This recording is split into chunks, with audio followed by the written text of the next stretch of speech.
அனைவருக்கும் வணக்கம். ஓம் பூச்சியாய ராகவேந்திராய சத்திய தர்ம ரதாய சபஜத்தாம் கல்ப வருஷாய நமதாம் காமதேனுவே. ஸ்ரீ ராகவேந்திரருடைய பொற்பாதம் தொட்டு வணங்கி குரு வாழ்க குருவே துணை. நெட்ஜன் டிவி நேயர்கள் அனைவருக்கும் வாழ்த்துக்கள், நன்றி. ரொம்ப ரொம்ப ரொம்ப எல்லாருமே நல்லா இருப்பீங்கன்னு நினைக்கிறோம். எல்லாருமே நல்லா இருக்கணும். மிக சிறப்பான ஒரு அமைப்பில் குரு பகவான் இப்போ கடகராசிக்கு பெயரக்கூடிய குரு பெயர்ச்சி அப்படிங்கிறது சிறப்பான விஷயங்க. ஏன்னா உச்சம் பெற்று பெயரக்கூடிய போது அந்த குருங்கிற சுபகிரகம் சுபகாரகத்தன்மையை கொண்ட 9 கோள்லையும் முதன்மையான கோள் அப்படின்னு சொல்லலாம். கடகத்தில் குரு பெயர்ச்சி 2026 அற்புதம். ஏன்னா பார்த்தீங்கன்னா 26ஆம் தேதி 25 ஈவினிங், அதாவது 26 நம்ம கணக்கு எடுத்துக்கலாம். இந்த 26/5/2027 ஒரு பயிற்சி வருது. அதுக்கப்புறம் பார்த்தீங்கன்னா வாக்கியம் பஞ்சாங்கப்படி இந்த பயிற்சி, திருக்கணிதம்படி அப்படி பார்த்தீங்கன்னா வைகாசி மாதம் பிறக்கக்கூடிய அந்த 12ஆம் தேதி 2/6/2026 குரு பயிற்சி மிக சிறப்பாக பெயரக்கூடிய அமைப்பு அப்படின்னு சொல்லலாம். ஏன்னா இந்த 26ஆம் தேதி வாக்கிய பஞ்சாங்கப்படி பகல் 12 மணிக்கெல்லாம் பெயரக்கூடிய அமைப்பு புனர்பூஷம் 3ஆம் பாதத்துக்கு வருது. அப்படிங்கும் பொழுது அந்த காலகட்டத்தில் இருந்தே உங்களுக்கு பல விஷயங்கள் மாற்றங்கள், பல விஷயங்கள் புதுமையான விஷயங்கள், சுபகாரியங்கள் எல்லாமே ஆரம்பிச்சிரும் அப்படிங்கிறத தெரிஞ்சுக்கணும். இதில் பார்த்தீங்கன்னா நடுவில் வக்ரம் பெற்று அக்டோபர் மாதம் பார்த்தீங்கன்னா வக்ரம் பெற்று சிம்மத்துக்கு ஒரு சில மாதங்கள் இருந்துட்டு அதுக்கப்புறம் ரிவர்ஸில் கடகத்துக்கு வரார். இது ஒரு அமைப்பு உண்டுங்க. அப்போ அக்டோபர் கடைசியில் 31ஆம் தேதி பெயரக்கூடிய அந்த சிம்மத்துக்கு பெயரக்கூடிய அமைப்புலையும் ஒவ்வொரு ராசிக்காரர்களுக்கும் என்ன அப்படின்னு பார்த்தீங்கன்னா, இப்போ சிம்மத்தில் பெயரக்கூடிய விஷயத்துக்கு குரு வளையம் அப்படின்னு சொல்லுவோம். அப்போ இந்த மாதிரி விஷயம் கடகம் அப்படிங்கிறது சந்திரனுடைய அம்மா அப்படிங்கிற ஆதிக்கம், சூரியன் அப்படிங்கக்கூடிய ஆதிக்கத்தில் அதிபதியில் சிம்மம் இருக்குது. இது முதன்மையான பிளேஸ்ன்னு சொல்லலாம். ஏன்னா 12 கட்டத்திலையுமே உங்களுக்கு எல்லா ராசிக்காரர்களுக்கும் எல்லா நட்சத்திரக்காரங்களுக்கும் மிக சிறப்பான ஒரு அற்புதமான காலங்களோ ஒரு மாற்றங்களோ மாறி மாறி இந்த இப்போ சொல்கிறோம்ல இந்த 4 மாதம் ஒரு தடக்கையும் அப்புறம் ஒரு 6 மாதம் இது மாதிரி ஒரு 3 விதமான பிரிவுகளாக இந்த குரு பயிற்சி 1 இயர்ங்கிறது ஒரு குரு பயிற்சிங்க. அப்போ இந்த ஒரு வருஷத்துக்கான அமைப்பு மாறி மாறி ஒரு பலாபலனை கொடுக்கும் அப்படிங்கிறத நீங்கள் நல்ல கவனத்தில் உள் வாங்கிக்கணும்.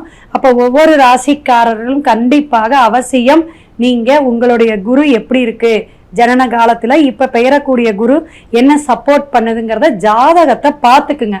இதை எல்லா ராசிக்காரமும் பார்த்துக்கணும்.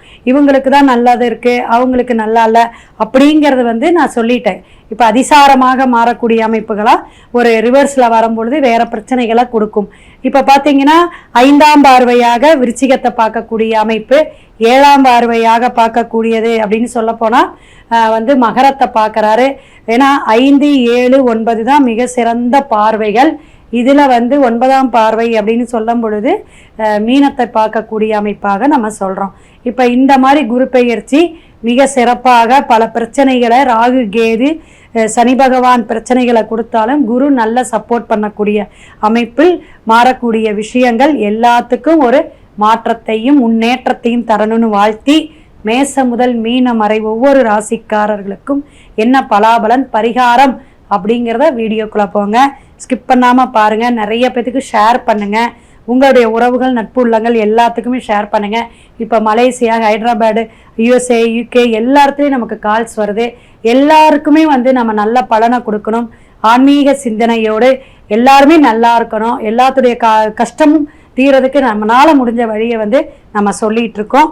அதனால் கண்டிப்பாக எல்லாருக்கும் நல்வழி காட்டக்கூடிய அமைப்பில் இந்த ஒவ்வொரு ராசிக்காரர்களுக்கும் பலாபலன் சொல்லியிருக்கோம். விருச்சிக ராசி நேயர்களே எப்படி இருக்கீங்க? நல்லா இருக்கீங்களா?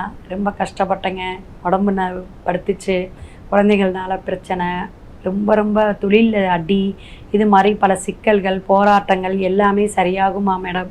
கண்டிப்பாக குரு பெயர்ச்சி கடகத்தில் உச்சம் பெற்று இருக்கக்கூடிய குரு கண்டிப்பாக உங்களுக்கு நல்ல ஒரு விமோச்சனம், விடிவு காலம் அப்படின்னு எடுத்து வச்சுக்கோங்க.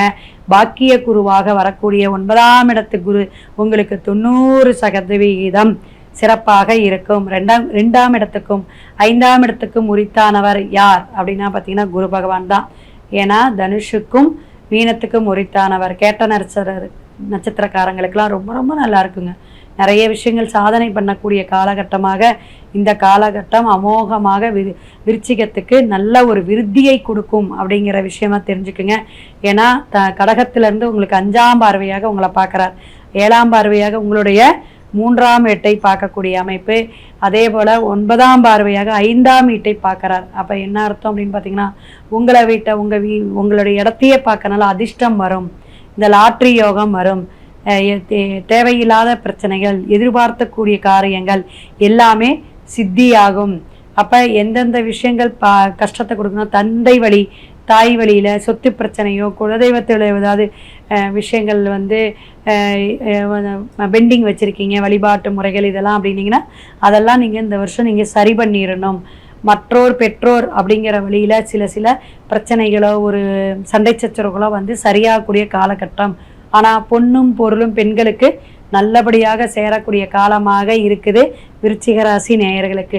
அஷ்டமத்து ஸ்தானத்தில் இருக்கக்கூடிய அந்த அமைப்பு அப்படிங்கும் பொழுது பல பிரச்சனைகள்லேருந்து ஒரு அதிசாரமாக வெளிவரக்கூடிய விஷயங்கள்லாம் நிறையா இருக்குது. இப்போ சிம்மத்தில் நடுவில் போயிட்டு வருவார் அக்டோபர் மாதம். ஸோ இதிலெல்லாம் உங்களுக்கு திருமணம் கைகூடக்கூடிய விஷயங்கள் நடக்கும். குழந்தை பாக்கியம் கிடைக்கும். ஏன்னா குரு என்ன கொடுப்பார், தொழிலை கொடுப்பார், குழந்தையை கொடுப்பார். ஏன்னா புத்திரக்காரகர். அடுத்தது பார்த்திங்கன்னா உங்களுக்கு திருமணத்தை தருவார். இதை நம்ம ரொம்ப கவனமாக எடுத்துக்கிறோம். அப்போ ஒவ்வொரு வருஷமும் ஒவ்வொரு கிரகத்தையுடைய அடிப்படையில் அவங்க அப்படியே அந்த 3 நட்சத்திரத்தில் பயணிச்சுட்டே வருவார். அடுத்தது என்ன பண்ணுவார், பார்வையாக 5, 7, 9 பார்ப்பாங்க. இதெல்லாம் அந்த பார்க்கக்கூடிய இடத்த அந்த ராசிக்காரர்களுக்கு அமோகமான வெற்றி, ஆரோக்கியமான விஷயங்கள், என்னென்ன தடையாக இருந்துச்சோ அந்த தடையெல்லாம் உடச்சி எரிந்து குரு கோடி நன்மையை கொடுப்பார். ஏன்னா இந்த வியாழன் நோக்கு அப்படிம்பாங்க, இது செவ்வாயுடைய இடம். அப்போ செவ்வாய் என்ன ஆகுங்க, ஒரு வேகத்தையும் ஒரு விஜயத்தையும் ஒரு வெற்றியையும் ஒரு கல்யாண பாக்கியத்தையும் கொடுக்கும். அப்போ குரு செவ்வாய் என்னது மங்களக்காரகமாக மங்கள விஷயங்கள் நடக்க உங்கள் பிள்ளைகளுக்கு நடக்கலாம், அல்லது உங்களுக்கே டீனேஜாக இருக்கும்போது கண்டிப்பாக திருமணம் கைகூடி வரக்கூடிய அமைப்பு. செவ்வாய்ங்கிற ஒரு ரத்தபந்த உறவுங்க. அப்போ அது என்னது உங்களுக்கு குழந்தை பாக்கியத்தை கூட கொடுக்கக்கூடிய விஷயங்கள் நடக்கும் அப்படிங்கிறதெல்லாம் தெரிஞ்சுக்கலாம். இத்தனை விசேஷமான விருச்சிக ராசிக்காரர்களுக்கு எனக்கு ஒரு நல்ல ஒரு வழிபாட்டு முறை வன்னி மரம் அப்படிம்பாங்க. ஒவ்வொரு பிரசித்தர் பெற்ற கோயில் இருக்குது. இப்போ சென்னையில் எடுத்துட்டிங்கன்னா மருந்தீஸ்வரர் கோயிலில் வன்னி மரம் ரொம்ப சிறப்பாக இருக்கும். நாகமெல்லாம் பக்கத்துலேயே இருக்கும். ஸோ அந்த மாதிரி வன்னி மரம் அல்லது விருஷமாக இருக்கக்கூடிய இடத்துக்கு நீங்கள் குருவாக, இப்போ ஆலமரமே எடுத்துக்கலாம், இது மாதிரி குருவாக நினைத்து அங்கே அந்த 3 தடவை சுற்றி நெய் தீபம் 5 தீபம் ஏற்றி வழிபாடு எடுக்கணும். பூக்கள் வாங்கி வில்வ இலை வாங்கி சிவனுக்கு வழிபாடு எடுத்துங்க. ஆரோக்கியமாக இருக்கும். வைத்தியநாத சுவாமியவோ அல்லது மருந்தீஸ்வரர் கோயிலுக்கோ போயிட்டு விருச்சிக ராசிக்காரங்க எல்லாருமே வழிபாடு எடுத்துக்குங்க. உங்களுடைய ஆரோக்கியமான விஷயங்கள் சரியாகும். அதே போல் என்னென்ன தேவைகள் இருந்துச்சோ அதெல்லாம் பூர்த்தி ஆகக்கூடிய அமைப்பு ஈசன் தருவார். சிவாய நம. திருச்சிற்றம்பலம்.